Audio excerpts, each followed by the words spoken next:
night of your life. Woo!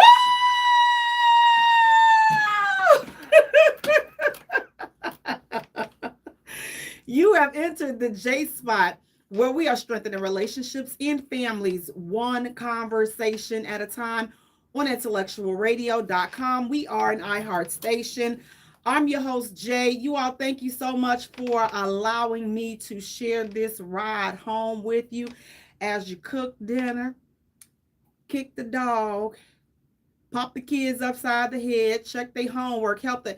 They have homework, okay? Just for you. I'm gonna always keep saying this. This is Thursday. School has just started a few weeks ago.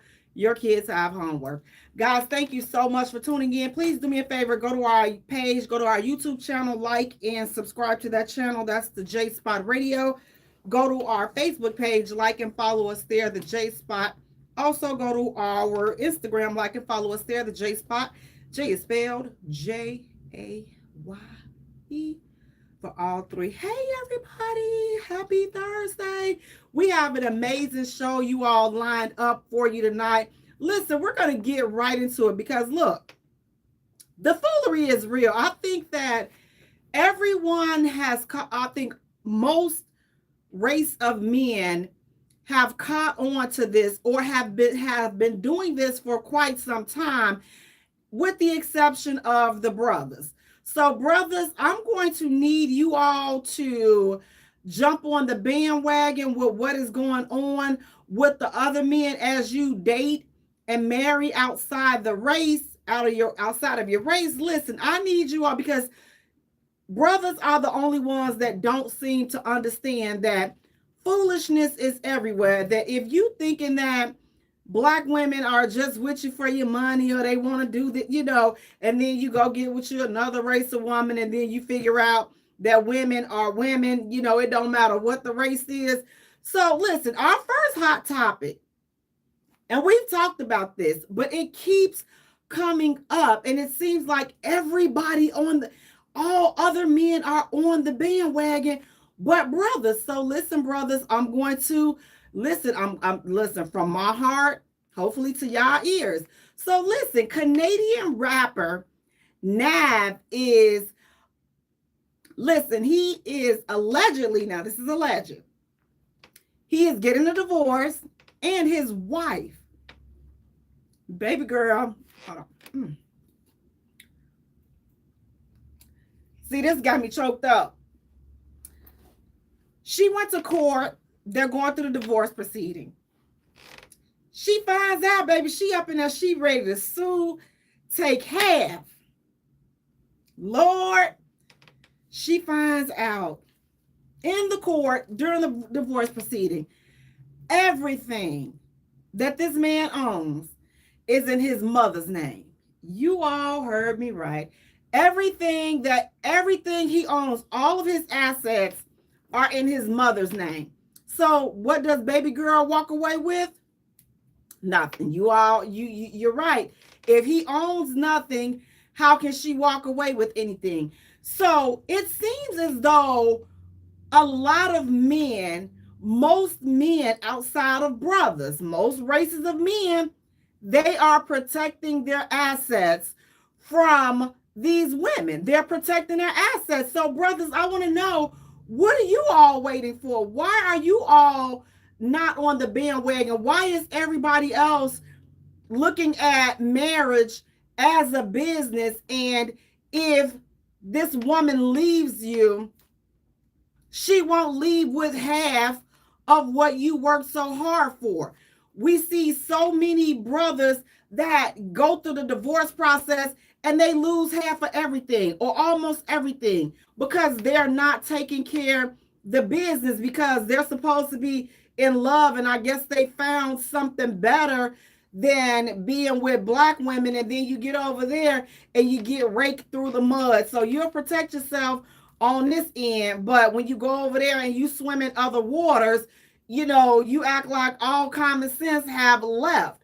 So I want to know, what do you all think about this? Is this something new or have men been doing this all along? Have men been hiding their assets and putting it in their mother's names. Now, I'm sure that there are other ways to hide your assets opposed to putting them in your mother's name. So maybe create a trust or create a business and then put the, all of your assets under that business trust. So it doesn't necessarily have to go to your mother or, a physical person, but you should be protecting your assets because, again, everybody else, all other men are doing this. This is not the first time that I've heard. This is not the first story that we've covered with these celebrities. They're hiding their assets and putting all their assets in their mother's name. Again, all have been non-brothers. All, listen, John Cena, he gave his girlfriend a 75-page contract to sign before she moved in with him. And he referred to her in that contract as a guest. And when she left the relationship after living with him for 5 years, she left with absolutely nothing.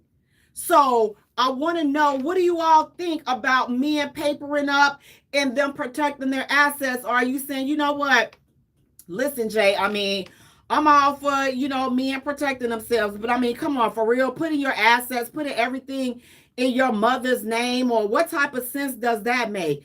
Well, when Nav got the court and he found out that, he gets to keep everything because his ex-wife, she did want half of his it's roughly estimated that he's worth $5 million, and she wanted half of that. So this turned out to be a win-win for him because he doesn't have anything in his name. So if he doesn't have any assets in his name, he won't necessarily lose anything. Now, I don't know how this is going to play out, in all proceedings, but it's definitely something to think about. Yes, you're right, Jaden, off YouTube.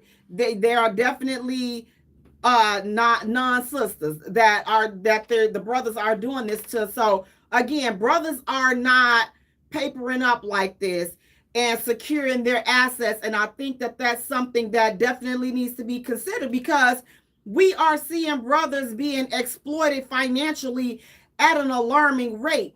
And one half of me, feels bad, but the other half of me is like, okay, how many examples do you have to see? How many other brothers do you have to see fall into this same crocodile pit before you understand?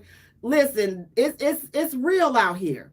The foolishness is real out here. Like, I don't understand how many brothers have to fall into this same financial pit. So once you start seeing all these brothers, they're hooking up with non-black women, and then you get over there and you get played, and you keep getting played, and you keep getting played, and you done lost everything, but you want to have anger and aggression towards black women, but you don't have the same, aggression for, Buffy the bank account slayer. You don't have that type of animosity towards her. So I just think that that's something that we need to work on as a community, black men and black women, and just black love and relationships in general. But again, as long as you all are out there, brothers, as long as you all are out there, just swimming in the other waters and doing whatever it is that you want to do, at least protect your finances. At least do that.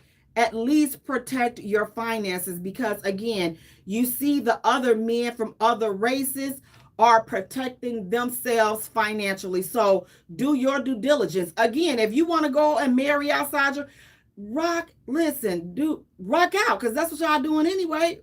Rock out, but at least protect yourself. On the off chance that, well, maybe she is with me just for my money. Maybe she is with me just because I've signed a $500 million NBA contract. Maybe Busty Becky is only with me for my money.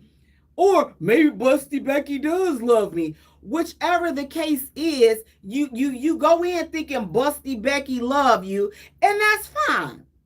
but still paper up, protect your assets. So 2 years down the line, a year down the line, when it's revealed that Busty Becky really doesn't love you and Busty Becky really doesn't care about you, when she leave you, she'll leave with exactly what she came with, which is absolutely nothing. So she will leave with nothing. So you have to take, again, I'm all for people papering up, prenup, and doing whatever it is that you have to do to protect your assets and the things that you worked hard for, because it's real out here. And ladies, I believe the same thing, because listen, you have Mary J. Blige. She's getting screwed over by her ex-husband, like all the palimony, I believe it's called, that she has to pay him. It's ridiculous out here. So I just think that as a general rule of thumb, we have to do better with protecting our assets and just protecting ourselves, because listen, people are not, listen, it's so hard to find genuine people. It truly is. It truly is hard finding people to be genuinely involved with you, and you definitely don't know a person's intentions until you definitely get to know them. So you got to put some time in there. And unfortunately, people that have money, I mean, I think that it's just they're in a peculiar situation, because it's just like they just don't know who's with them for who they are, or who's with them for what they can get. Now, listen, you all, speaking of what they can get, what do you all think about this new technology? Now, what are you all thinking? What are your views? And let me know in the comments, what do you all feel about sharing your locations when you're in a relationship, or if you're married, sharing your locations so that you can, keep track of your partner's whereabouts? Or are you saying, you know what, Jay, that's too much. I'm grown. I am not sharing my locations with anybody. I'm grown. I don't need nobody checking where I'm coming and where I'm going. I am grown. I don't need nobody. I don't need to tell nobody anything. I'm not sharing my location. Or I got to share my location. If you got to share your location with somebody, then you may as well be single. What are you sharing your location for? I'm not doing all of that.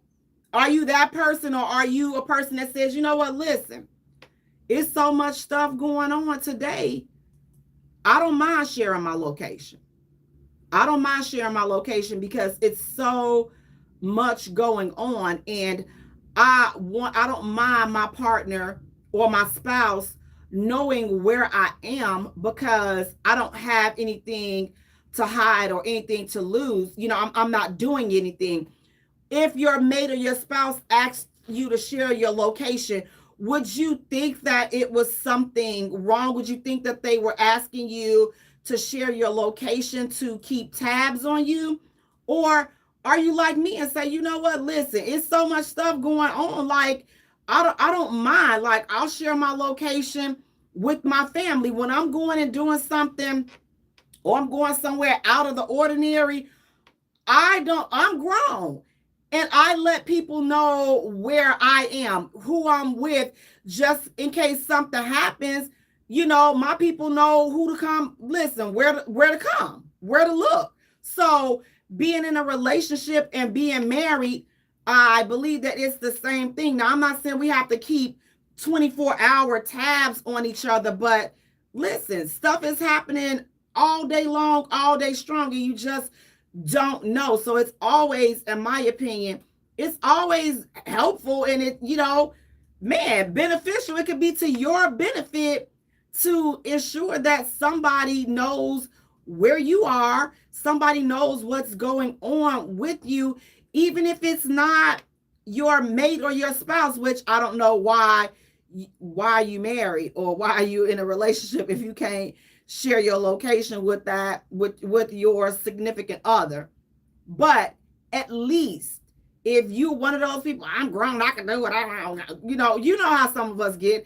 I'm grown, I can do what I want to do. I can come and go as I please, and all this other good ish. We know you grown, we know, but listen, being grown and all stuff happen to grown folks all day long, all day strong. So this is not about being grown, it's about being safe, in my opinion. So if there's nothing going on, like, I don't know what would be the problem with sharing a location. Now listen, sharing a location is for safety purposes only. Sharing a location is not for me to say I'm at the mall and every time I turn around, you popping up out the bush some doggone where because you saw my location and you popping up. Listen, now if you have that type of energy, and listen, you all know the people you with. You know if Johnny is the stalker, then you know exactly why he wants your location. And then you have to ask yourself, if I know Johnny is a stalker, why am I still with Johnny? Because I know that Johnny got some cray-cray tendencies. So why am I still with Johnny? And I know Johnny ain't, listen, the elevator don't go all the way up to the top for Johnny. The door don't close all the way for Johnny. Okay, the window don't let all the way up when we dealing with Johnny. So if you know that about Johnny, why are you with Johnny? You got to ask yourself, why are you with Johnny if you know Johnny ain't rap right? And if you know that Lisa, she ain't rap right, some things is wrong with Lisa Ann. Listen, you know that she only wants your location because she already been suspicious that you cheating and you not doing right, and she wish a bee would. She wish she would catch a bee with you. See, now look, you put yourself in that situation. So when we're talking about sharing locations, it should be just for safety purposes, and just to check in. But again, if your partner has a feeling that you live in foul, like you may want to tighten up before sharing locations, because even if you share, whether you share your location or not, if you doing something wrong and you're doing something wrong, and the mere fact that they randomly bring up that sharing location ish, they already know it's already some stuff brewing and they just trying to find out. So if you decline the request to share locations, then it may, confirm for them their suspicions that you are out doing something.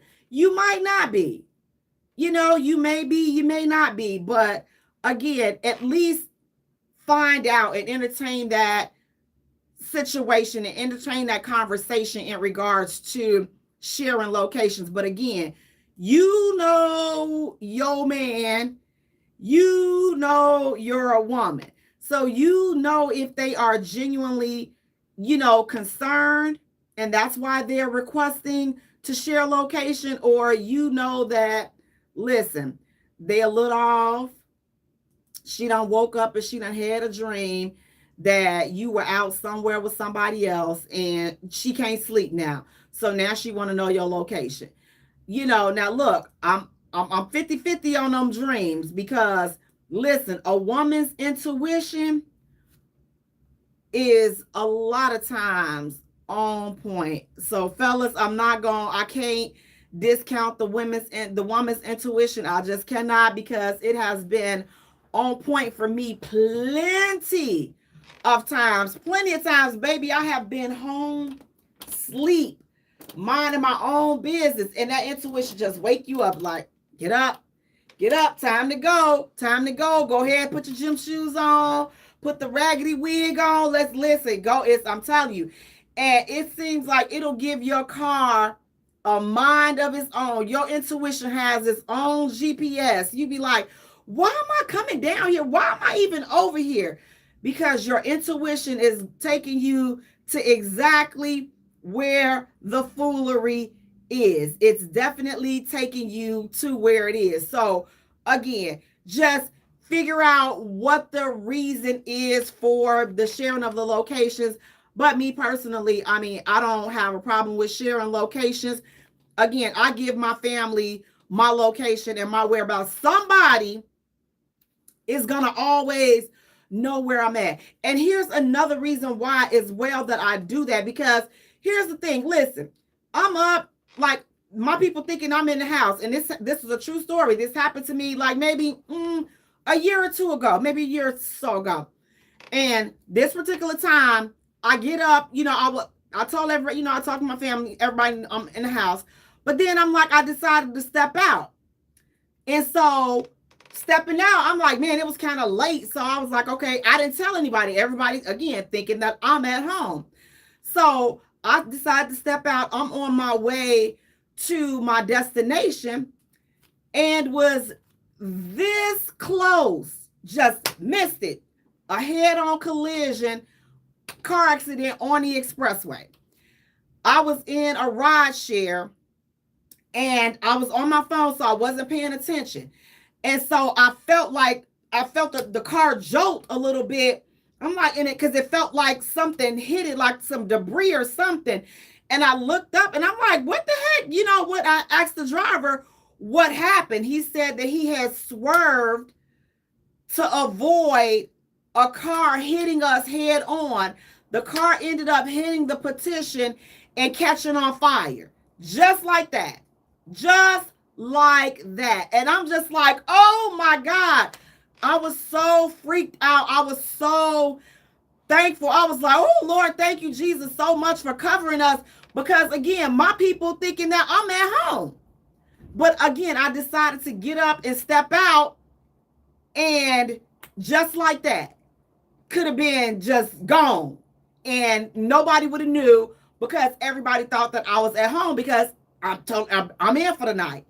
But I changed my mind, and just like that, en route to my destination, and horrible car accident could have took me OUT out. So that's why I'm just like, you know what? I'm always, from that night on, I'm like, oh, okay, I don't care what time it is, I'm stepping out. Somebody is getting a text message. Somebody getting a text message letting them know, yep, I'm in these streets. I'll let you know when I get to my destination. I'll let you know when I'm in for the night. But somebody is going to know something, because again, it's so much stuff happening. And again, you thinking you on your way, you doing this, but look, it's so much other stuff that is going on in this world. So, we just definitely have to be mindful. But again, if you're wanting to check up on each other for, cheating purposes, and you thinking he cheating or you thinking she cheating, that's a whole different conversation. I'm just like, at this point, me personally, I'm not popping up and looking for nobody cheating. Like, I find out you cheating, once it's been confirmed, I'm gone. Like, I'm past the stages of arguing with people, having all confrontation, drama. Listen, if this is not your forever home, that's fine. Listen, one thing you don't have to do over here in these parts is waste your time sneaking around and cheating, because that's the thing that I don't understand. If you have not said I do, you are still a free agent, so you can move singly respectfully. Why do you have to sneak around when you're single? Like, I don't understand. Yes, I do believe that if you're in a relationship, then you should be faithful if you're in a relationship, because the last thing I want to do, or anybody want to experience, is you call yourself being in a relationship, but they still dating. If we're dating, then let's just date. Don't take another person's option to, continue to explore, keep their options open, and you're keeping your options open, because I think that that's the most selfish thing that a lot of people do. You want to put this person in a relationship, but you're still interviewing candidates. Well, listen, I want to still interview candidates as well. Don't take me out the interviewing process. You give me the job, but then you still looking for somebody to fill my position. Now, what kind of foolishness is this? if we're going to be single, let's be single. If we're dating, let's just date. If we're going to be in a relationship, let's be in a relationship, but let's keep it real. And that's the problem in today's society. Like, people are not keeping it real. We got all these good and grown folks, and don't nobody want to tell the truth. What is so hard about being truthful if you're still out here seeing people? I never understood that, because especially when you are being intimate with people, and if you're being intimate with this person, and God forbid you all are not using protection, and you're intimate with everybody else and you're not using protection, everybody is putting everybody's life at risk. So that's a huge reason on why people should be disclosing if they are in a relationship, and if they're sleeping with other people, so that everybody can protect themselves accordingly. Hey Peterson, how you doing? It's important that everybody is able to protect themselves accordingly, because if you have me in a relationship and we're together and we're not using protection, and now you out there with everybody, guess what? You done put my whole understanding at risk. But you all, people will be selfish like that. So you have to definitely be mindful of those type of situations. And speaking of protection and those type of situations, what do you all think? Do you think that married couples, and if you're married, I definitely want you to comment. If you're married, are you still using protection? Should you be still using protection even though you're married? Should married couples still use protection?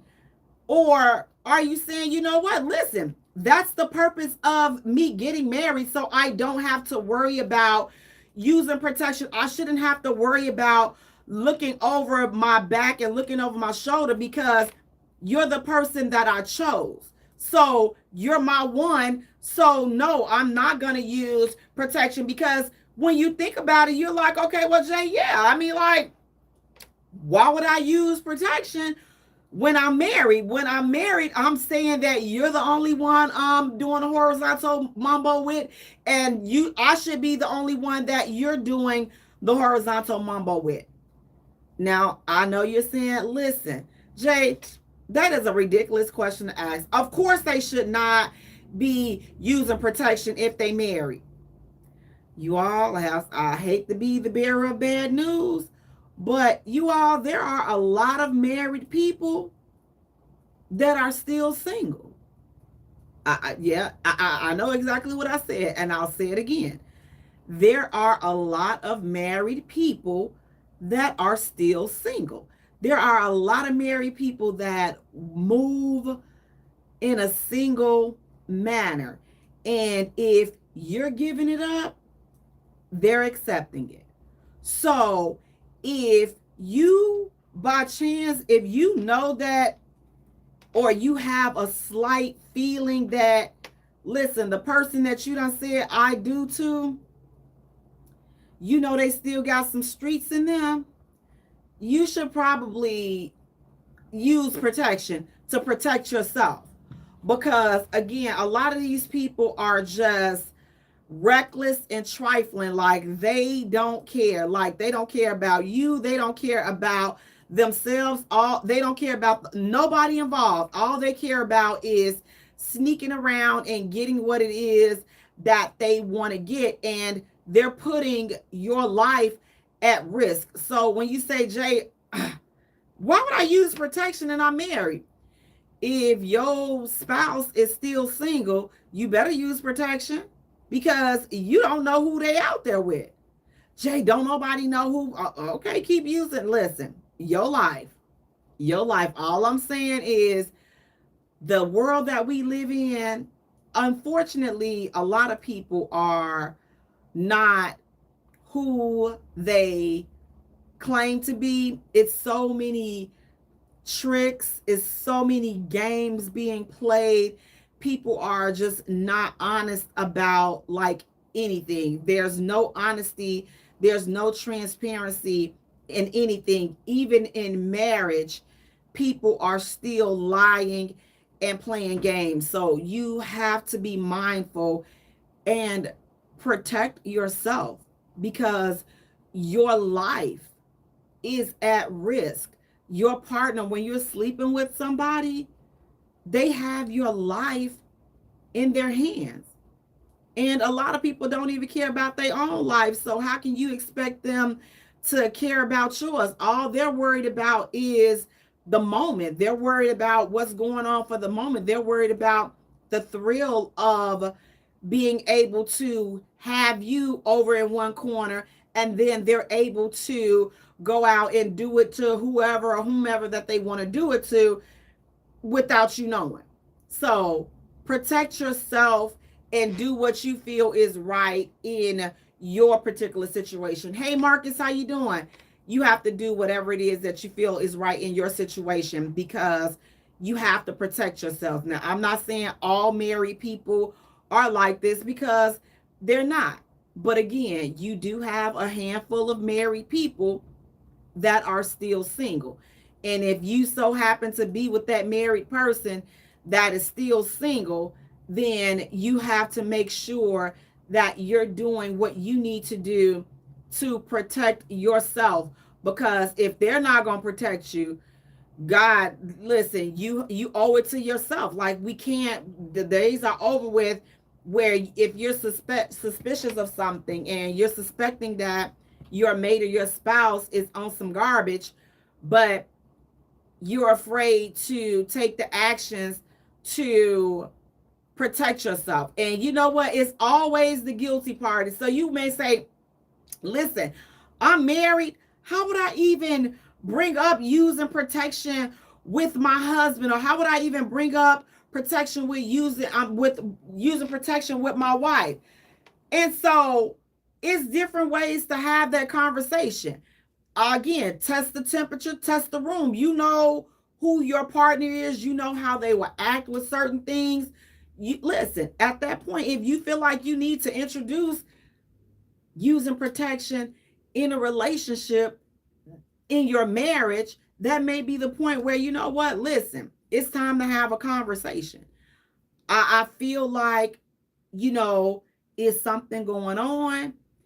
I don't want to accuse you, but I also don't want to put myself at risk. Now, a person can come at that one or two ways. They're going to be grown enough to have a conversation with you and try to figure out what's causing you to think like that, or what's causing you to feel like that. Or the guilty party is going to pop off and start acting crazy. What you mean? You think I'm cheating? What you so you want to use protect? No. So what you out there doing? So what you trying to say? Anytime you get those type of people, I just sit back and I just look. I'm just like, yep, bingo. Intuition was right.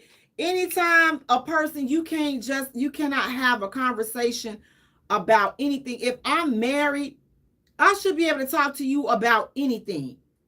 It shouldn't lead to an argument. All conversation. Listen, even if it's something that you don't like, you should be able to have a conversation with your spouse or your significant other without it leading to a whole crazy argument. So I have to keep how I'm feeling to myself. So I can't come to you and confide in you what's bothering me.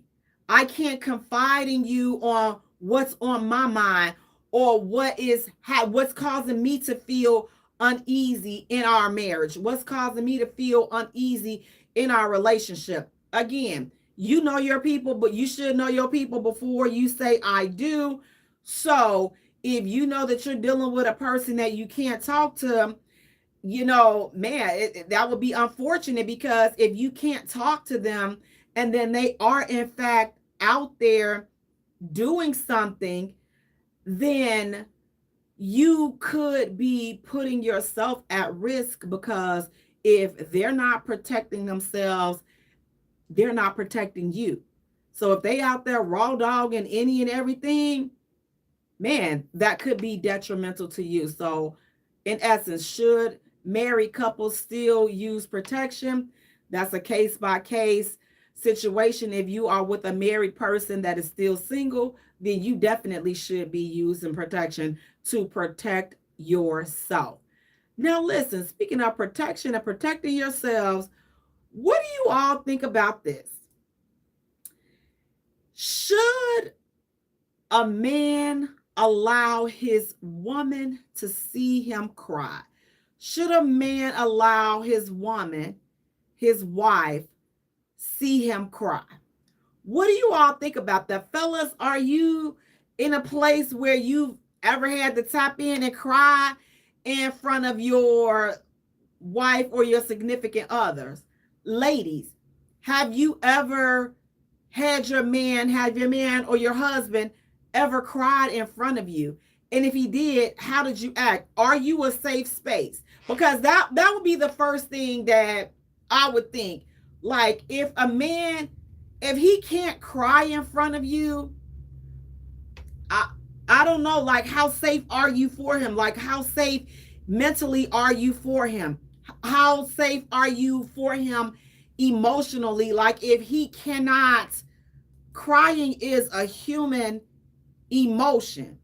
It doesn't make him less than a man. It doesn't make a man weak or any of those things. It makes him human. So if a man is crying, listen, now I'm not saying like he done lost his little, he done lost his little lucky dog and now he have to listen, but things just life happens. Life gets in the way. And especially for brothers, it gets in the way. And if a man, your man, can't cry in front of you to get it all out, that says a lot. That says a lot. That says a lot if you're not a safe space for him. So that means now that he has all of this stuff bottled up inside of him and he needs to get it out, but he can't get it out with you because you so rough around the edges or your mouth is so reckless that if he has a moment of weakness, he knows that you'll pounce all over him and he will never live that down. And how fair is that? Like, how fair is that? So, men, I encourage you, like, if you are having some things that's going on and she your person and you trust her, then, I mean, hopefully you've cried in front of her. Hopefully you can cry to her. But if you're not, like, I've had a couple of dudes, I've seen some tears, and it didn't make me look at them any less than, to be honest, it made me look the opposite. It's like, man, so we really are tapped in. You really are tapped in. You trusted me with that emotion. You know what I'm saying? Because men don't just break down and cry and all this other stuff in front of any and everybody. So I felt like we were connected once I saw that emotion. And it definitely did strengthen our bond. And I never brought it up. Well, you stood up here and cried. No. To be honest, as I said, it made me look at him in a different light, in a more respected. I had a little bit more respect for him after that because I'm like, man, you trust me. Like, you trust me to be your safe space, just like I trust you to be my safe space. So, fellas, if you feel like she your safe space, rock out, because there's no purpose in holding in all that ish. Folks is stroking out, having heart attacks, all kinds of double strokes, triple strokes, all kinds of crap because of stress. So if you feel like you got to get it out, get it out. And it's like, crying is healthy. Now, listen, I'm not saying, and that's for, look, cry whenever you want to me, there is no limit on when you can cry. Okay, just don't be crying because your haircut ain't, right, or your barber didn't get your lining right, because then I'm gonna have to, I'm gonna have to look at you sideways. But anything outside of that, go ahead on and cry, because again, in my opinion, it's a human emotion, and you can't stop a person, from being human and experiencing human things. Now, listen, speaking of human things, what do you all think about this next hot topic? Do you think it takes 6 months to a year to know if you want to be in a relationship with someone? Does it take 6 months to a year just to know if you want to be in a relationship? This ain't even to know if you want to marry them. They want to know, does it take 6 months to a year to know if you want to be in a relationship with someone? Fellas, what do you all think about that?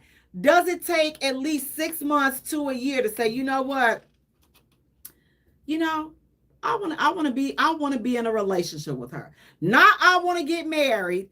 I want to be in a relationship with her. Ladies, what do you all think about that? Does it take 6 months to a year for you to know that you want to be in a relationship with that man? 6 months to a year, and you're like, well, you know what? I guess we can go ahead on. We've been seeing each other for a year. I guess we can go ahead, and now we can go and enter into the relationship phase. What was y'all doing? And what was y'all doing in the 6 months? The 6 months to the year. What is that period called? Like, 6 months to a year. If, like, I don't know. Like, for me, I think that after a couple of dates, consistent dates, then I'm going to know if I want to be in a relationship with you, so that I can see if this is going to be something that we're doing for the long haul. Because after a year, like, if we're together for a year, I'm expecting for us, if we are marriage type people and we've already talked about our desires to be married, in a year, I'm expecting for us to start having that conversation. But that's just me. Cedric is saying 2 weeks to 2 months, and I've said it before. Absolutely, I think that that's a good time frame, Cedric. But 6 months to a year, baby, especially in the 30 plus age range, I'm not giving you no year before you decide you want to be in a relationship, or if I decide I want to be in a relationship. It doesn't take, for me, it doesn't take me that long. I know right then and I'm going to know, even after some conversations, to be honest, if I'm talking and the conversations are not sitting right with me, then there's no need for me to go on a date. Like, I don't even need to, like, meet you in person, because I've already formed my opinion based upon the conversations that we've had over the phone or the text exchange. And again, a deal breaker for me, look, at this point, yes, we are all busy. But if you are too busy to pick up the phone, or if you're too busy to answer the phone, I'm not her. Like, I'm not her. I love texting. It's convenient and all that other stuff. But for me, texting is so impersonal. And I don't believe that you can build a meaningful relationship via text. What do you all think about that? Can you build a relationship via text message? And also, is 6 months to a year, is that too long to decide that you want to be in a relationship? Or is that sufficient amount of time? Or do you need longer than 6 months to a year to determine if you want to be in a relationship with someone? And then text messaging. If you're texting this person, so y'all spend 6 months texting, what kind of relationship? Listen, For me, I feel like we in a group chat. Like I texting is so impersonal. Like it I don't mind the occasional good morning, we checking in text message. Absolutely. But to make all of our plans during text message, our whole source of communication is through text messages. Be very mindful and be very, just keep your eye open on building, solid, putting your all into those type of relationships, because to me that says that you got some other things you're juggling some people. And texting is definitely easy if you got a roster. And here's the deal: if you got a roster, let folks know you one of whoever. Like, let people know that, like, we're dating. So keep dating and keep it at dating, opposed to being, putting people in a relationship. Because again, when you put a person in a relationship, the expectations change. But in dating, are there really any expectations when you're just dating a person, or you're dating? So you're seeing multiple people. And I'm gonna tell you, listen, years ago, I didn't know much about dating. I just thought that once you started, if you were talking to somebody, to me, that said we were in a relationship. But I've had to change my way of thinking and doing things based upon how the majority of people move out here.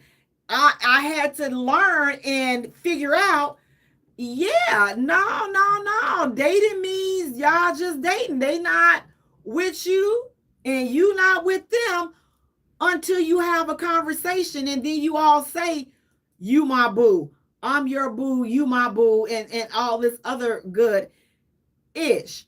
But if a conversation hasn't been said, had, and it's been mutually agreed that you all are in a relationship, then you are dating. So what I'm saying is, stop having those conversations, because I think a lot of men put women in relationships, but you still want to date. And that's unfair. If we're dating, let's keep it. If you dating, then I should still be able to date.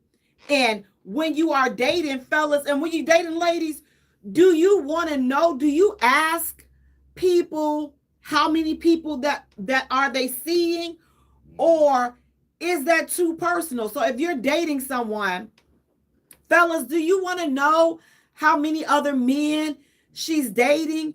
And ladies, when you're dating someone, do you want to know how many other ladies he's dating? Or are you just like, you know what? It doesn't matter who else he's dating or whoever else he's seeing, because I know that we're just dating. So if I know that we're dating, then I know that there are others. And for me, I'm okay with that. But I will say this, I can't take situations like that seriously. It's very hard for me to take people seriously. And I guess that's probably why people don't like to disclose it. But I just don't. I take it hard. It's hard to take people seriously that have so many people in rotation. So I'm just like, I like to make it easy for people.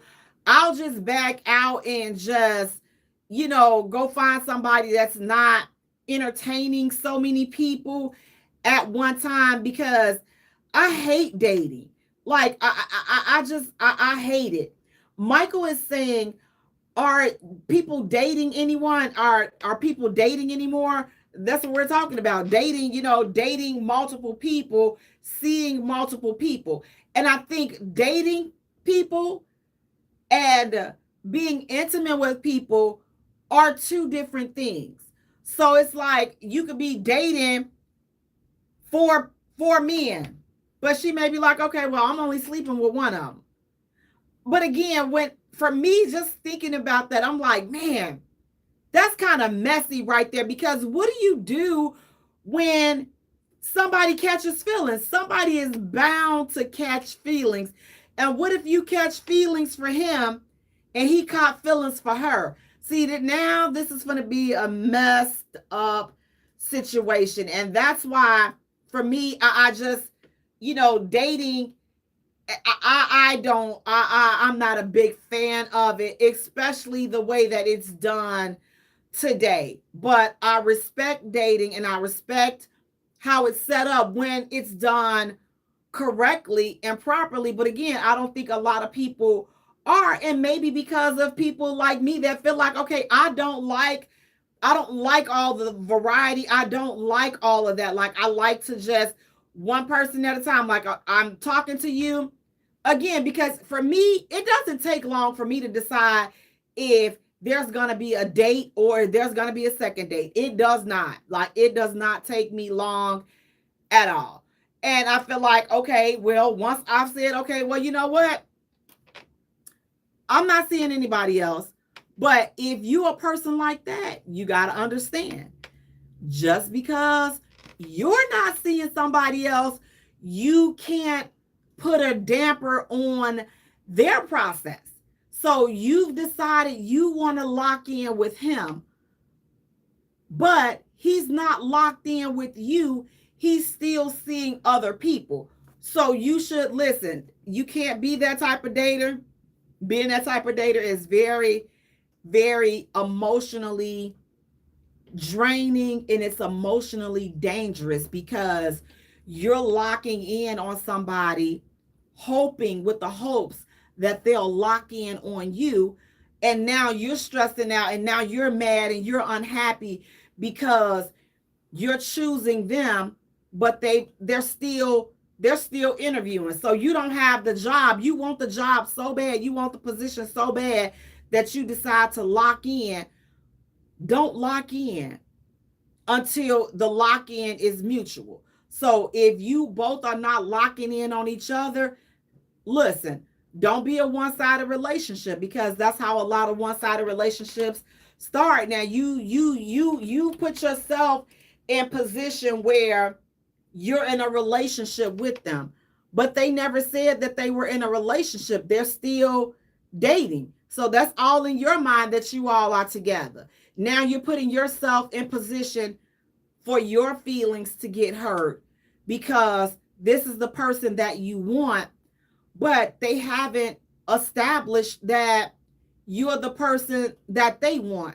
So until those conversations have been had and until that agreement has been made, continue to explore your options. Continue to date, continue to meet new people until you both decide, you know what, now is the time to lock in. Cedric, you're saying, nah, you got to talk, hear their voice, and see one another and learn their mannerisms. You definitely do. Again, because when you go back to relying on those text messages, again, I just feel like that, these text messages, baby, listen, you could have been on text 30 people, the same thing, a copy and paste, and you've texted all these people the same thing. So it's like when you're dealing with the text messages, again, it's okay in its place, but for that to be the primary source of communication, that's not going to really work to build a healthy, meaningful relationship. Because again, you can't, it's something about talking to a person. You can hear the tone, you can hear the vibration of the voice, you can kind of decipher their level of interest, you can kind of decipher their intent from the conversation when you hear their voice versus receiving a text message. The text message is left up to the receiver to interpret it however it is that they're feeling at that moment. So a text message is left up to the interpretation of the receiver, whereas the conversation, there's actually some vibing and some vibration and all this, the energy, the vibes, all that is there. You can kind of hear all of that and pick that up from a conversation versus if you are just texting. But when you talk about the time frame and how long it takes, 6 months would be for me the cap, and knowing whether or not, again, if we're even going to be in a relationship. But I will be even mindful of that time frame, because I'm like, if it's taking you 6 months to a year to determine if you want to be in a relationship, to me, I would look at that as, this could probably be the type of person that wants to string someone along, because it's taking you too long to decide whether or not you want to be in a relationship, or you want to still continue to just see each other. So if it takes, again, 6 months, definitely a year, they're stringing you along. I believe that that would be a string along type of situation. That would be the type of situation where one would be wanting to get married, and then they're like, waiting. Oh, well, we need to know each other at least 6 years, 7 years. We need to know each other 10 years before we even start talking about marriage. Like, what? So you already done spent a year just to decide if you wanted to be in a relationship. Then after the relationship, you decide to get in a relationship after that year. Then they want to take another 2 years to say, you know what, now let's be in a committed relationship. And then they're going to take another 3 to 5 years to determine if they want to get engaged. And you dead by the time they decide if they want to even have a conversation on getting married. You dead now. You on your way out the door. They done took so much doggone time. You don't let these folks don't waste your time doing, oh well, yeah. I don't believe in rushing in anything. Listen, if you don't believe in rushing, I'm okay with that. Listen, I don't fight people on what they believe in. I really don't. What you do, opposed to fighting people on what they believe in, you exit, you remove yourself from the situation, and you let them find somebody that is going to be okay with the bull junkie that they're spewing, or the bull junkie that they're putting out there. You have to let them go so that they can continue to entertain that person. Because if you're not that person that they're going to be entertained, you're not that person. But you can't change their belief. I don't try to, again, I want you to tell me exactly who you are, what you are. I want to see how you move, and I want to see if that aligns with what it is that I want, what it is that I desire, and what it is that I need, and how I like to move. And if it doesn't align, then I'm not going to come and try to change how you do things. I'm going to go and find somebody that does things the way I'm comfortable with it being done. I don't say, oh well, if this man, if he says that that's his standard, that's what he does, he waits 6 months to a year. Okay, won't be me, but okay, and I don't feel that that's a problem. This is why you want to get this stuff out there, like, quickly. Like, at this point, it's dating to me. It's like the sorting. It's a sort. You're going through a sorting process. Like, it's let's sort. The quicker you sort, the less likely you are to sit and continue to waste your time. And that's for both men and women. If the conversation, again, it's certain things that I just think that you should talk about certain things up front, like immediately before any feelings are involved, just so that you can kind of know, like, okay, well, do I want a second date with this person? Do I want a third date? Do I want to, because I already know some key things that don't line up with what I want. And those things are very important to me. And I don't want to change those things. So I'm going to bag out at this point, because I'm not going to go forward because the big things that are important to me, it's some things that we're not matching on those things. And these are some non-negotiables for me. And I'm not saying, oh, have a list and this and that, but we all know things that are important. And I'll give 2 examples. If you are a person that says, you know what, I don't want any more kids, and you're standing on that, you know that that is a non-negotiable. You know you are done having kids. So now you're in a new situation and you're getting to know this person. For me, I would want to know that, like, that will be something that I believe is important that you should talk about up front before any feelings and anything are getting involved. Because again, for me, this is how I look at it. Why am I going to waste my time or your time when I know, okay, listen, I'm done with kids, and this may be a man that doesn't have any kids? Why entertain that? Unless he's a man that says, I don't want kids, I never wanted kids. Okay, now we can do something. But if this is a man that doesn't have kids, but he wants kids, and you know that you're done having kids, I don't care how good of a man he is, it's not fair to proceed forward in a relationship like that. What do you all think about that? Do you think that it's a good idea? Like, if you already know, it's certain things you already know. Like, if you're a man that says, you know what, I don't date women with kids. Or if you're a woman that says, I don't date men with kids, or I don't date men with small kids, or I don't date women with small kids. And if you know that the person that you're interested in falls in that category, or that particular standard that you are against applies to them, why go forward when you already know up front you don't want to deal with somebody that has kids? You're entitled to feel like that.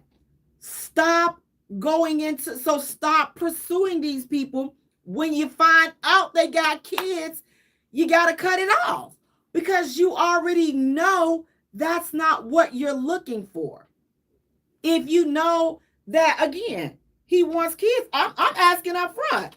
We can have it. Listen, we can even talk about it before we go on a date, because again, that's a part of getting to know each other. Now, some people say, well, Jay, that's, oh my God, that is so, how do you ask that up front? Where if you're having a conversation, I'm just trying to figure out, what are we talking about when we having a conversation, especially in the 30 plus age range?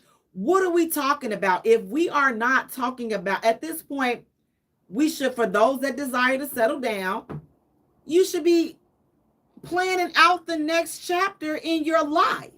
You should have some goals and some desires and a plan towards, the next phase in your life, which is having a family. If you're the person that desires to have a family, this is only, everybody doesn't desire to have a family. So if you don't desire to have a family, you're the person that can continue to, waver on, through these dating streets. But you're also the person that has to let other people know this is not all you see is dating. You don't believe in settling down. Ladies, if a man tells you he does not believe in marriage, believe him. Respect his belief. Stop trying to change these men's minds. It doesn't matter how well you jump off the chandelier. He does not believe in marriage. Listen, if you want to get married and he don't believe in marriage, that is a no-go. Save yourself the trouble. Save yourself the heartache and pain, because, honey, he will sleep with you for 12,000 years. give you 12,000 babies, but will never marry you because he already told you he did not believe in marriage. So when they tell you that, believe them. I never really heard a woman say she doesn't believe in marriage, but there are women that are out there that don't believe in marriage or that don't desire marriage. So again, those are conversations, those are things that should be had, in my opinion, up front, because I feel like no harm, no foul. I'm not saying, do you want to marry me or I want to marry you? I just want to know what your stance is on those particular important conversations and situations, because that at that point, that's where I believe people waste a lot of time, right there in that zone. That's where people waste a lot of time dating. What the heck are you scared for? You scared to talk to people, you scared to have a conversation, but you're not scared to jump in the bed and do all kinds of freaky stuff, but you're scared to ask them, do they believe in marriage? You're scared to ask them, do they want to have any more? Do they see themselves having any more kids? You're scared to ask them all that stuff, but you're not scared to do all that stuff that you see on Pornhub. I don't understand it, you all. I don't understand it whatsoever. Leo on YouTube, he's saying, I don't have kids, but I'm cool with women with kids, just not too many, and especially bad baby kids. I totally understand. I totally understand. Leo, let me ask you this. Do you want to have kids? And would you date a woman that says that she doesn't want to have kids? Because kind of that's where we were going with that point. Like, if you are a man that doesn't have kids, is it a good idea to date someone or be in a relationship with a woman that says, you know what, listen, I'm done having kids. Like, I'm not having any more kids. But you guys are a good match. You feel like, Lord, everything is aligned, and he's what you wanted, she's what you wanted. But it's unfortunate because I've seen situations like this, and I've seen relationships like this where those two people only end up hurting each other because that was a big deal, and they still chose to go forward even though that big deal, they were not able to get past that issue. Because here's the thing, he's gonna either pressure her to have kids, or she's gonna be convincing him and keep telling him, like I told you, I didn't want to have any more kids. And now y'all gonna be at it, now y'all gonna mess each other up for the next people, when you all should not have even went forward with that being a relationship. But what do you all think about that? Do you think, again, somebody that says that they want to have kids versus somebody that said that they're done having kids or they don't want any kids, to me, proceeding in those relationships, that's a recipe for disaster. That's a recipe, somebody gonna get their heart broke. Again, proceeding with someone that doesn't want to be married, but you desire to be married, but they check all other categories, and you're like, you know what, I can I can do this. I'm gonna be with them. I want to be with them, and you don't want to let them go because they're a good dude, that they're a good woman. But now, 5 years down the line, now you're hoping that they would have changed their mind, because now he should have saw how good of a woman you are, and you think that, okay, well, listen, we've been together for 5 years. That's more than enough time for him to see that I'm a good woman. So why doesn't he want to marry me? Because up front in the beginning, he told you he didn't desire marriage. He didn't see himself being married, but you took that as a challenge to change his mind. And that's where we end up breaking our own heart, because when people are telling you what it is and how they feel, believe it and respect it. Stop trying to change folks' mind. That is so unfair when people tell you what their truth is. Believe them. It's not your job to make him see and change his mind and all the joys of being married, and he doesn't desire it. He doesn't care. He told you that. Respect it. Find somebody else who believes in what you believe in. So again, for me, things that are important to me, I like talking about that ish up front, just so that I can know how to move. I'm never waiting 6 months to talk about some important ish.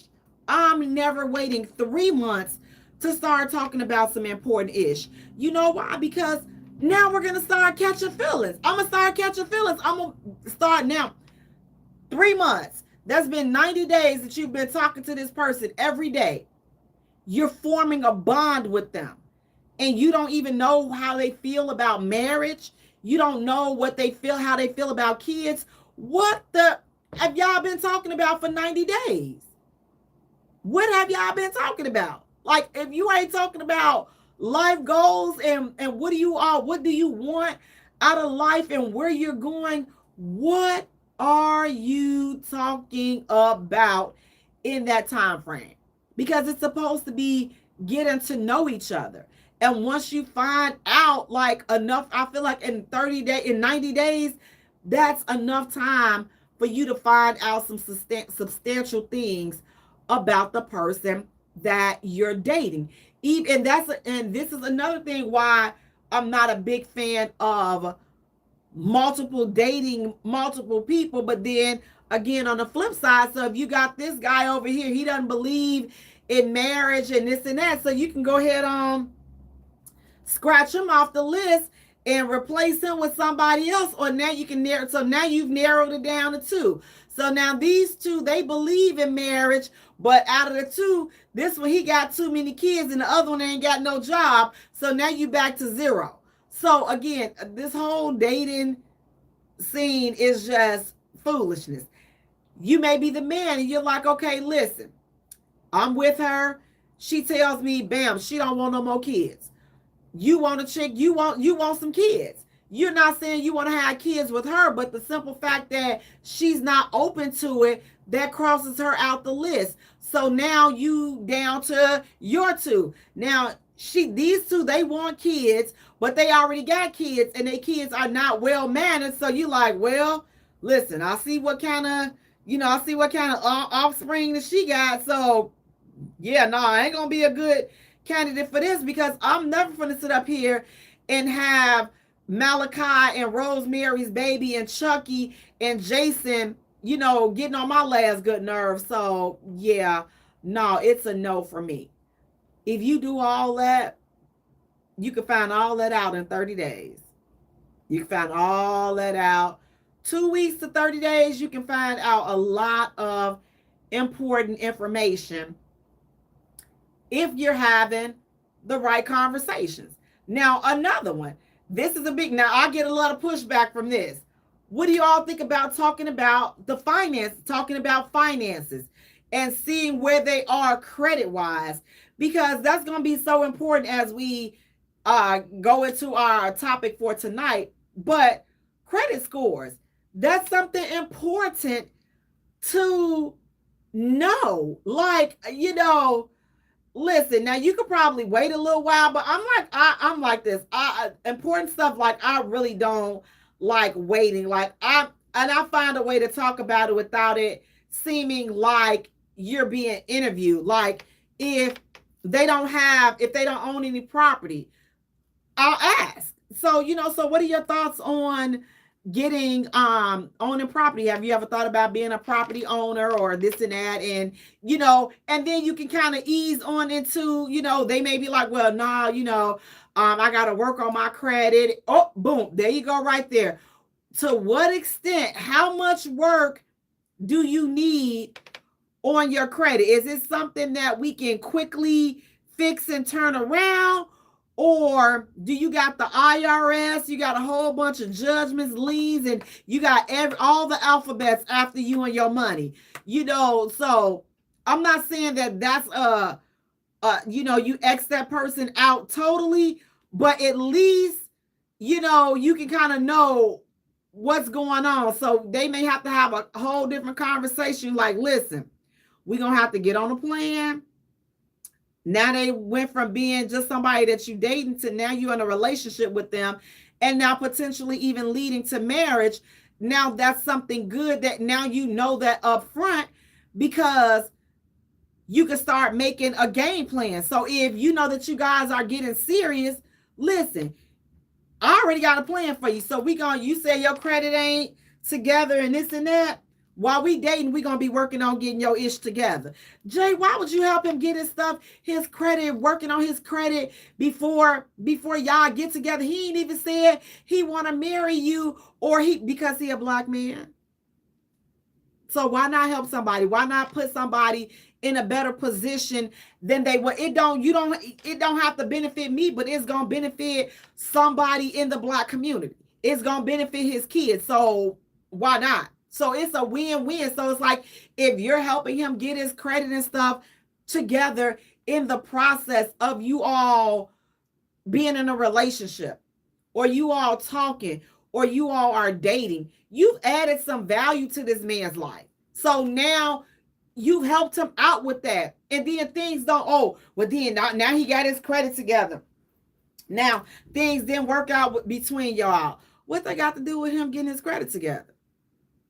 What does that have to do? So because things didn't work out with him, you feel like you shouldn't have helped him get his credit together? Like, I don't know, because I would rather have you have your credit together. So if things do become serious between us, then this is not something now we have to fight about this going forward as we are getting married. We don't have to fight about your credit, because guess what? We started working on this way back in the beginning.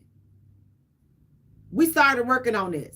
You didn't know whether or not we were going to be together. I didn't know whether or not we were going to be together. But now that's a big thing that we don't have to worry about, that will cause us to break up. Because, oh, baby, finances and credit, y'all going to be arguing. You're going to be arguing. You're going to be breaking up because you're going to go down there. Somebody going to be trying to get a car and going to need a cosigner. And both, listen, it's going to be a mess. So big things, listen, being good and grown, we know what those big issues are. And I'm just saying, don't be afraid to tackle those issues before even getting serious or before settling down. Don't be afraid to tackle those issues. Cedric, you said either you want to help meet, partner, you said partnership, or a piece of paper, or a partnership, or a piece of meat, or a buddy, a friends with benefit. Absolutely. And again, I don't feel like there's anything wrong with, if there's a service or there's a skill that I have and I can help. And maybe that's just how women are. Some women are, or that's just the nurturer in us. But I just feel like I want people to win. Unless you make me mad, then I don't want you to win. I may have to destroy you. But for the most part, I want people to win. So it's like, I don't mind helping you. If I know something, I don't mind helping you. It doesn't have to be for my benefit. It doesn't have my helping you to get your credit together, or whatever it is that I may help you with. It doesn't have to benefit me. I like this. I like to look at things like this in dating. When I leave, when we part ways, if we part ways, I would like to have deposited something of value in your life. And that's how so don't deposit. Let's get out the habit of leaving negativity and drama and regret in people's lives, because some people, you break up with people and they're just a big regret. The whole thing is just a big regret. You can look back and you're like, man, they never deposited anything of value in my life. Depositing, just listen, you can go to a nice restaurant. If you've been to a restaurant, you've been to a restaurant, whether it's a 4-star, okay, 5-star, it's just more expensive. The ambience is different. The price of the meal is different. It's a different experience. But I can go out and I can do that for myself. What life lessons, what have you given me to grow as a person. Like, what have you given me? Have you shown me anything? Have you taught me anything? I like people to be able to teach me something besides, negative traits on, just negative foolishness because of dealing with you. Now I picked up this nasty habit of, doing something that I wasn't doing at first before I met you. I like to do the opposite. I like to give you something to think about. I like to give you something to think about on how to build to make yourself better, even if it's not with me. Like, I don't care. I'm still like, it's still gonna be motion and rotation and whatever it is that I'm doing. But I kind of like to, leave and deposit something that could possibly change a person's life for the better. And it doesn't always necessarily mean that, we're gonna be together. It's just the right thing. I'm just a helper. Like, I just like to put people on if I know something, because I've been helped so much and I've been blessed along the way. So I just like to always pay it forward. And that's why I don't even be getting mad about a lot of stuff, because I do right by people. So I'm going to be blessed, whether you do it or not, whether today or tomorrow. I'm going to get what is in store for me because I do right by people. So just start trying to deposit things into positive things into people's lives, even if it will not have a direct benefit for you. Now, I know that I went over a whole bunch of other people's heads because they, people, we feel like, listen, I'm not finna fix him up so he can go out there and be better for somebody else. He's not for you. He's not for you. So you know that you don't want no more kids and he want kids, but you're not going to help him. You know how to incorporate businesses. So you're not going to do it because y'all ain't in a relationship, or you ain't going to show him, and you ain't going to tell him because y'all ain't going forward. You're not going to be blessed. Plain and simple. You're not going to be blessed. Michael is saying, enjoying your soul. Thank you so much, Michael. I appreciate it. Do right by people. Leave good stuff, deposit good stuff. Again, this community, listen, I'm going to tell y'all what we are depositing into each other. We leave each other in a state of shock. We leave in PTSD. Listen, folks, we're leaving trust issues. We're leaving heartbreak. We're leaving regret. We're leaving anger. We're leaving dysfunction. That's all the ish. We're leaving hate and contempt for relationships and love and for each other. We're leaving all that ish with each other. So let's stop. Let's leave a little less. You leaving some stuff that's going to make, listen, now I got to go back and sit on Dr. Schlowinski's couch. Before I was messing with you, I was fine. I was most emotionally whole and sound. I was mentally whole and sound. I was financially whole and sound. Now I got to go see somebody up here to help me get this back together and this back together. And now I got to go see the credit repair specialist. I got to go file bankruptcy because this is all of the ish you came and brought in my life. Be careful. Be mindful on who you allow to come in your life, because people are leaving all of this negative crap. Now you got to get the sage and all of this and that, and now you got to start doing cleanses. And look, y'all, I'm gonna start doing some spiritual cleanses up in here, just like, listen, whammy bammy, look, get them, chase them away, because some people are just not right, and they just, listen, you don't bring nothing good. You don't have anything of value to offer. Oh, Jay, what do you mean you don't have anything of value? You don't have any moral values. You don't have any integrity. You're not honest. You don't have a game plan. You're not sincere. Those are things of value. Like, and we never talk about that. The only thing that is important is what somebody can do for you or what they paying for. Now listen, speaking of paying for, tonight's hot topic, you all. Tonight we are talking about, look, hold on, let me get a little. Tonight we're talking about who should pay on the first date. Who should pay on the first date? You all, as we turn on these social media sites, every time you plug in, you open one of these apps up, and it's a tug of war primarily between black men and black women. It's a tug of war on this topic. Who should pay on the first date? So first, let me ask this. Fellas, how do you feel about a woman asking you out?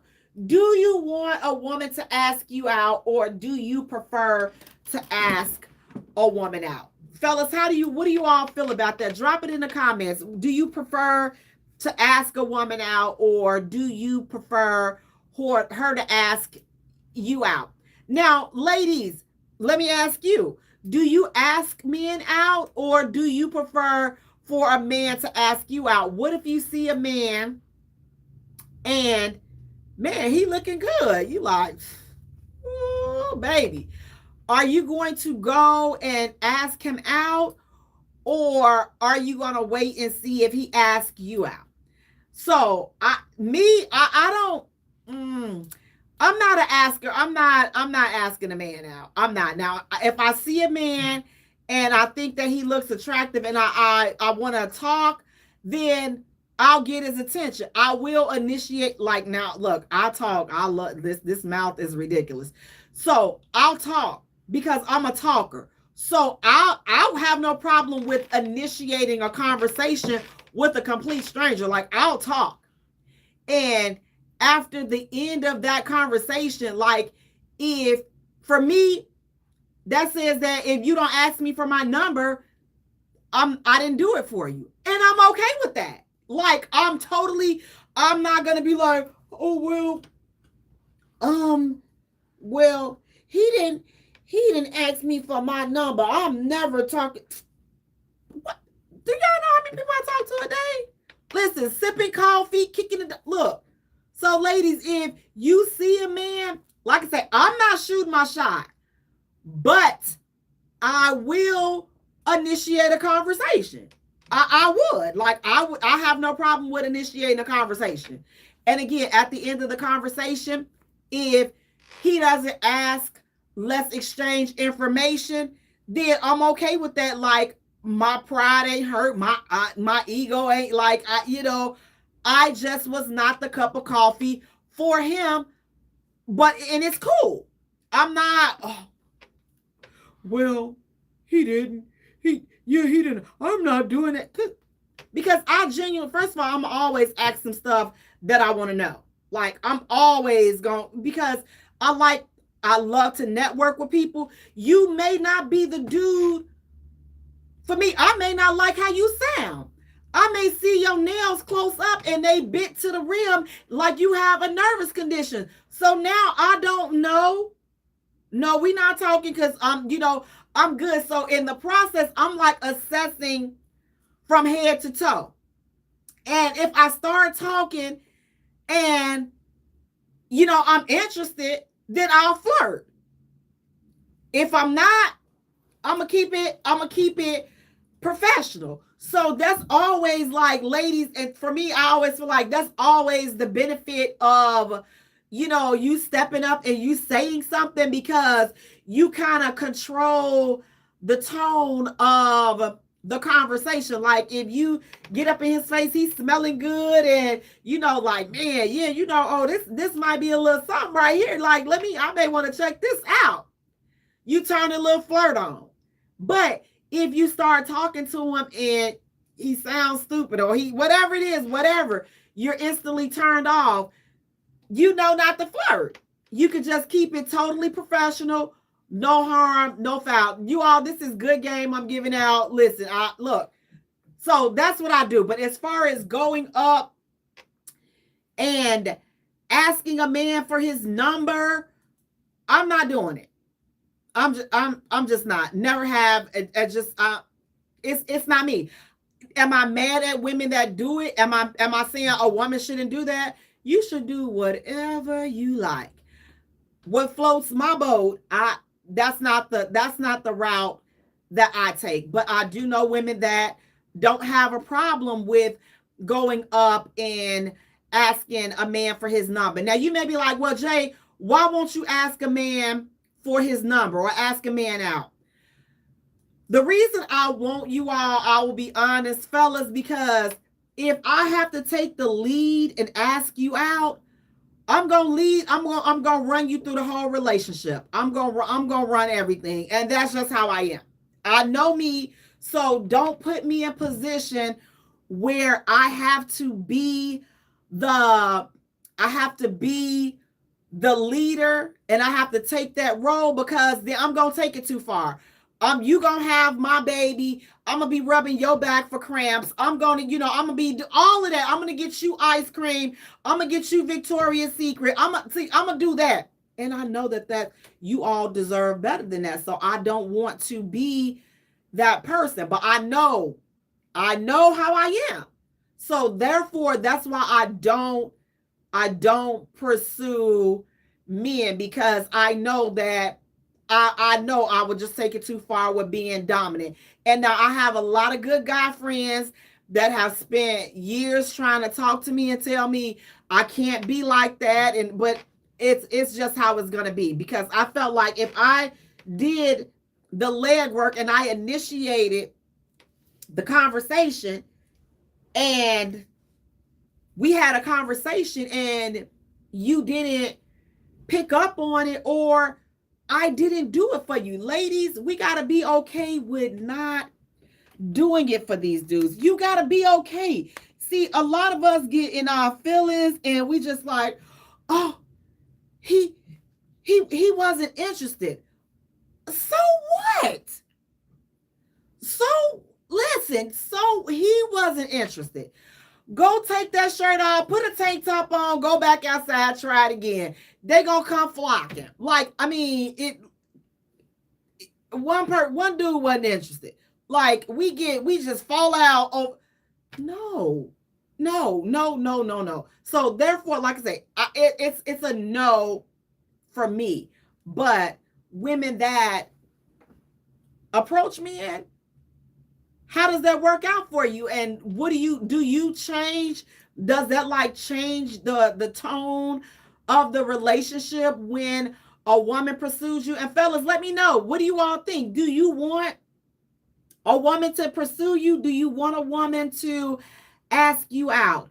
Do you want, Leo said, you're saying, oh, I want to be led. You can lead though. You strong black woman. So you want a woman to lead. You want a woman to lead. Cedric, you're saying exactly. You just took the words out of my mouth. What do you all think though? Like, so Cedric, do you want a woman to pursue you? And if so, like, how does that work? Like, y'all want them to come on up and lay that good game on y'all? Or do you want her to just flirt to get your attention and you can take it from there? Y'all, if y'all want to talk to me, the number is 708-223-8953, 708-223-8953. But again, there's nothing wrong. Whatever floats your boat, whatever works for you, then that's the method that you should pursue and that you should take. Because when dating, I don't think that there's a one size fit all, because it's so many different people. We all have different personalities. We all desire we all desire different things. So it's just like, what do you want? Do what you want, do what you like, and find someone that matches that. For me, I need a leader.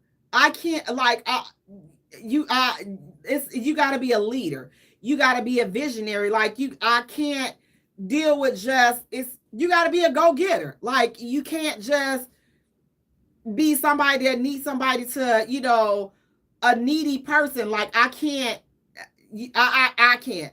But again, there's somebody out there that will take care of you, that will all of this. I'm a builder. I'll help you build, and all that. Like, we can totally rock that, build all the time.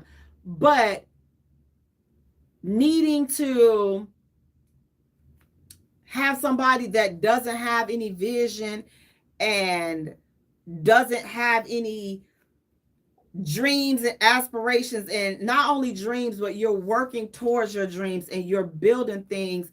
You just have to know what's important to you. But when you go and you're talking about approaching a man or asking a man out on a date, I'm not, but again, I will definitely strike up a conversation. I'll definitely get his attention. I'll definitely be all up in his face. I will definitely open the door. And if you don't walk through, then to me that means that you're not interested. And some men may say, Jay, no, that don't mean that a closed mouth don't get fed.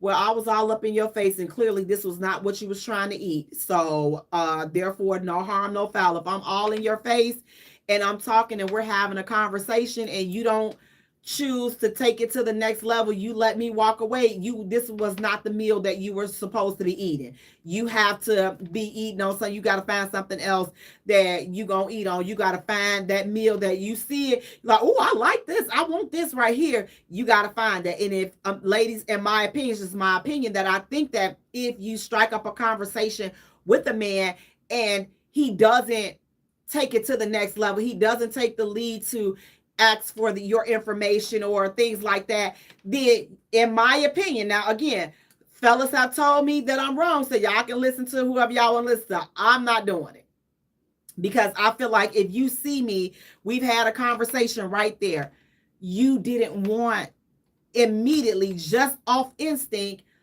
I was not what you wanted to keep in contact with. I wasn't. It doesn't take rockets. It's not saying that, oh, he wants to be in a relationship with me. I'm just not somebody that he wanted to keep in contact with. And it be real. So you can't get all bent up out of shape about it. But fellas, let me know, am I looking at that the wrong way? Am I telling the ladies the wrong thing? If a man doesn't, if she has opened up the door to conversation and she stepped to you, she flirting, and you don't ask for her information, does that not mean you're not interested? Like, she was good to have a conversation with, but she's not somebody that you wanted to keep in contact with.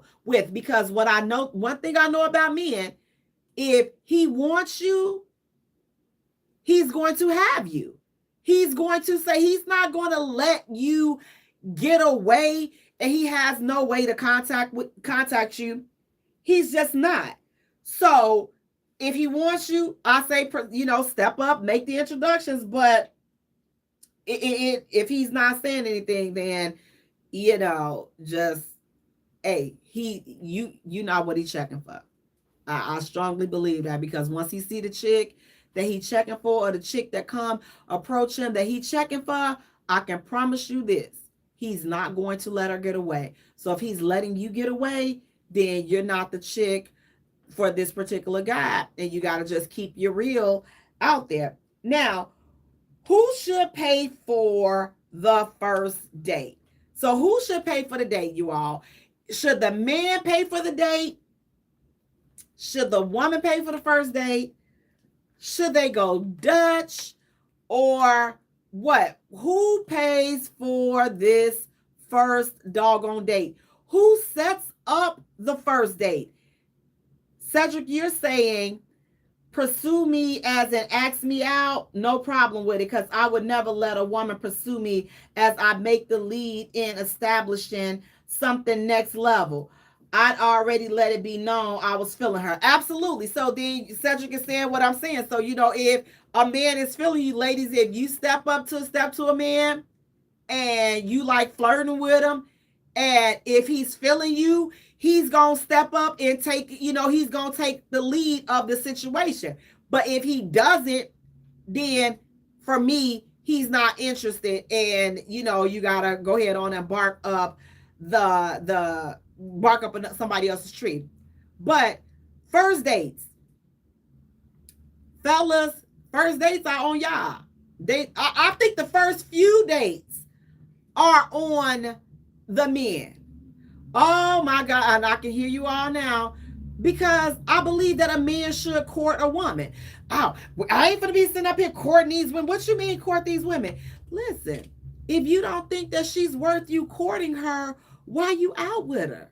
If you think, listen, fellas, if you all think this little of these chicks, why are you wasting your time being out there in the beginning? Because if you just out to get something, listen, it's plenty of chicks that's just selling it. Stop going through the pretense, stop going through the motion of acting like you're trying to build something or you're trying to go out. Let's just start saying what it is. I'm telling you all, people are down for it. Chicks are down for it. If you just trying to smash, listen, let them know I got a bottle of this. We can grab this and we can go do something. They down for it. Y'all don't hear the music. Y'all don't see the videos. Y'all don't hear the conversations that is going on. They down for it. So you're not offending anybody. People, they down for it. We living in a whole different society where you don't even have to waste your time trying to take somebody out on a date if you don't think that she's worthy of going on a date. So if you don't think that a woman is worth being treated like a woman, why are you talking to her? That's on you. Why are you talking to her? Find somebody else that you could just go ahead on and listen. I'm telling you, the smash and put it back is, listen, baby, it's on and popping, okay? They let you smash and they smashing y'all. And they gonna put you back. It's real. So let's stop going through the pretenses. If that's your type of mindset, if you're a fellow man that has that mindset, oh, well, she ain't worth the shame on you. You should have just spent that little $40 and went and go get you a little $40 holler and you'd have been out of there. You ain't even got to complain about, you taking her this, she trying to order this. You ain't got to worry about that. So, fellas, for me, you paying for these dates. You paying for the first date. Jay, you not paying for the first date? No, because I'm not asking him on no date. I'm not. When we're in a relationship and we're together, then we do for each other. We do for each other. Let me say that again. When we are in a relationship, we do for each other. It's not just, oh, my hand is out. When we're in a relationship, when we're together, we take each other out. We plan nice things for each other. We're there to support each other. We're there. It's a mutual thing. But dating, first dates, who pay for the dates? Yep, fellas, it's on you. It's on you. It is on you. Now, some of you all now say, well, Jay, what if she asked me out? If she asked you out, then fellas, I think that she has to pay. Ladies, if you asking these men out, especially on these first dates, don't KO end up in there and expecting him to pay. Why would you ask him out if you didn't expect to pay? That's why I say, don't ask them out. Stop asking these guys out, especially if you're not preparing to pay. So if a woman asks a man out, especially on a first date, ma'am, you should be paying. Now, some men have said that they would go 50-50 if a woman asks them out on a date, then they would go 50-50. Leo, you said if we just friends, we are going Dutch. My friends take me out, but okay. When I'm with a man, I don't touch my wallet. I just don't. But I don't. It's not that I'm sitting up there and expecting. Oh well, I'm just because I reach. But the men that I know, like I don't have to, but I don't have a problem with it. Like, so if I gotta get it, I got it. And I'm not gonna have an attitude about it, but it won't be in a dating setting. It won't be on a date setting. Like if you listen, I have guy friends. Listen, come over here. I want to take you out. Cool. Go out. You ask me out. It's not a date. You ask me to come outside. Okay, I'm coming outside. I know you got me. Do you owe me that? Am I obligated for that? No.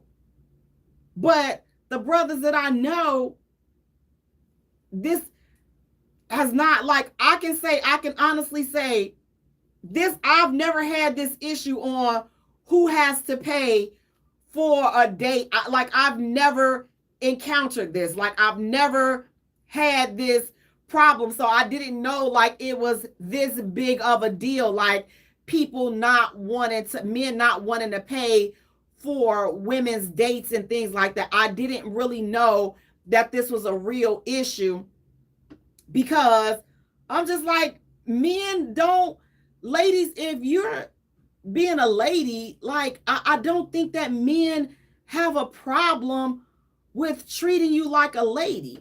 But if they feel like, and you're acting like they owe you something, or you are looking for something, you're trying to get over, you use them, then that's when I believe that it becomes, men, they become defensive. Now listen to this. When you are going on a date and these men are taking women on the date, ladies, how do you order? So if this man is taking you on a date, are you ordering just how you want to order, or are you ordering whatever it is that you want to order? Or are you being mindful of this man's pockets? Because we're seeing a lot of that. We're seeing a lot of women that will go on these dates and they're just ordering all this extravagant stuff. And now you're ordering and you're having running up these expensive bills. And then you looking at the man and you looking at him. You done ordered all this liquor or whatever y'all be drinking. And now the bill, listen, for some people, $300, that's an expensive bill just for a flipping date. That is expensive.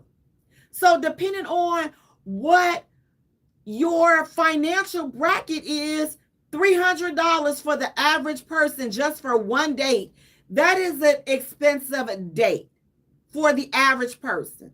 Okay, if you're dealing with somebody in the upper 1% for the finances, then we can scratch that $300 being expensive, because the sky's the limit. They got it. I say this, the rule of thumb for when ordering, ladies, I look at it like, now fellas, let me know, am I helping y'all with this? Ladies, don't get mad when I say this. But I think that when you're on these dates, you should order and eat according to your financial bracket. I'll say it again. You should order and eat according to your financial bracket. Don't sit up there and try to show, oh, he over here. If you ain't never bought yourself filet mignon or creme brulee, if you ain't never had lamb to olive, if you ain't never did that for yourself, why do you go and try to order that on his dime? Order how you would order for yourself. And I'm gonna say this is why. Because men, they looking and seeing. They scoping you out to see exactly what you gonna do. That's why some people don't get a second date, because you done clowned around on the first date. He like, now she know good and doggone well, she on whatever expensive liquor that y'all be ordering. He like, now she know good and doggone well, she ain't never even had this. Unless you with a man, again, that has it like that, and he telling you, listen, order something that you've never had before, or it's okay, get whatever it is that you want. If you got that man, then you go and order things, extravagant things, because he got it. But if you out here with the average hard, and there's nothing wrong. I'm not saying there's nothing wrong with the average hardworking man, fellas. I'm trying to let these chicks respect your pockets, okay? There's nothing wrong with that. But order according to what you can afford. Order according to, if you was paying for this meal, what would you order? And that's, to me, dating etiquette. If you ordering what you would order if you had to pay for it, then you doing the right thing. But if you sitting up here ordering all of this crazy stuff that you know that you've never had for yourself, you've never ordered this type of ish before, why would you expect this man to have to pay for all of that? And then, especially if you mess around and order some stuff you can't even pronounce, and then you don't like it, girl, you better eat all this food off this doggone plate. I done paid $85 for this. You better eat every last crumb off this plate. That's how it would be if I was a dude. But, ladies, start ordering and eating your wage. Not his, not what you think that he got. Because, again, it will help, in my opinion, to build a more meaningful bond, because then he won't feel like, man, she was just out for a meal, or she was just, because that's the common thing now. Oh, she just out to get something to eat, and she just, that's the common thing. So if you ordering something that you would typically order, or you're ordering within that budget, I think that men would appreciate that. Order how you, if you had to pay for, if this was something that you had to pay for, order like that. Stop ordering all those expensive drinks. All of, oh, I want another Frito. I want another Frito. I want another pink Frito. I want to, like, what? I'm gonna tell you, because I go out with some of y'all and we out in a group setting, and I'm like, y'all ordering all this expensive liquor, and I'm looking, I'm like, it's $65 for a glass. I'm like, oh, hecky no, because I don't drink, and you're not finna sit up here and run my bill up. Now we got to sit up here and act like we finna split the bill 12,000 ways. I'm good. I've been in places where we done went out. These folks done ordered all these drinks. I don't drink. And you coming back, you got a $2,000 bill. And now they looking. And I'm like, now see, y'all done set up here and drunk all this liquor. And now look, I mean, and it got resolved without a problem. But I'm just like, I don't like being in that situation, because I'm like, I'm not wasting my money.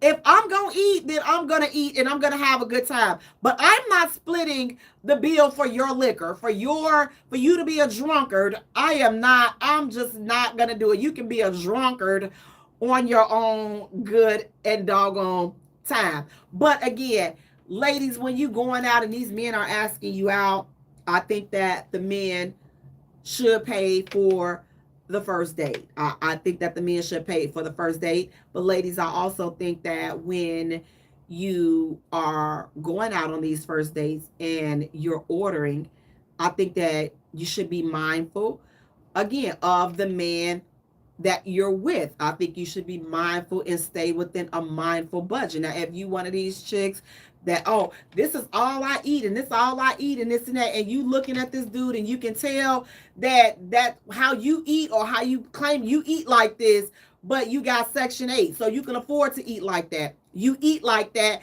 because you living with your baby daddy, or you living with your mama and them, so you can eat like that. So you one of them people that's living in la la land because you don't have a whole bunch of grown folk responsibility, so you feel like you really living like that, and you just, but you're really not. You're not doing nothing but lying and deceiving yourself. Still, you have to order on your real budget, because if you lost your Section 8 today, what would you be ordering? If you lost your Section 8 today, what would you order off that menu? And that's how you should be ordering. Order your wage, order your salary bracket, order it, and be mindful. But let's stop having a using spirit and a using outlook. But again, fellas, y'all go ahead on and ask these. If you asking these ladies out, pay for the first date. Ladies, stop asking these men out. If he liked you, if he wanted you, he would have you. If he saw you and he didn't ask you for anything, he don't want you. And you just gotta wait till you find somebody that is checking for you. But guys, listen. But I thank you all so much for tuning in. Please do me a favor, you all. Go to our YouTube channel and like our channel and subscribe. That's the Jaye Spot Radio. Go to our Facebook and like and follow us there. That's the Jaye Spot. Go to Instagram, like and follow us there. The Jaye Spot. Guys, Jay is spelled Jaye for all three. Until next time, you all take care of yourselves and each other. Good night. Peace out. Good night, you guys. Thank you so much. Thank you, thank you, thank you, thank you, thank you, thank you. Good night, everybody. Ladies, let these dudes act y'all out. Stop asking these men out. Fellas, pay for these dates. Good night, good night, good night, good night, good night, good night, good night.